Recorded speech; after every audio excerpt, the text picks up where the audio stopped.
Response ரொம்ப நல்லா இருக்கு. ஒரு ஃபேனாக அந்த படம் எடுத்திருக்கேன்.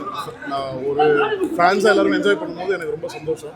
நான் போஸ்டர் ஒட்டி பேனர் ஒட்டி பார்த்த ஒரு பையன் சார் வச்சு ஒரு படம் டைரக்ட் பண்ணுறதுக்கான ஆப்பர்ச்சுனிட்டி கிடைச்சிருக்கு. ரெஸ்பான்ஸ் பார்க்கும்போது ரொம்பவே சந்தோஷமா இருக்கு. கண்டிப்பாக சார் அப்ரூவ் இல்லாமல் ட்ரெயிலர் பண்ணுவாங்க. Sir is very happy. Sir அது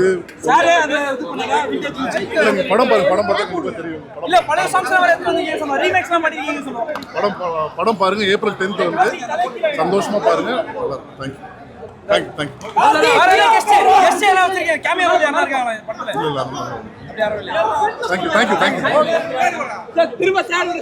மறக்காம நியூஸ் பேஸ்க்கு சப்ஸ்கிரைப் பண்ணி பெல் ஐகானை பிரஸ் பண்ணுங்க.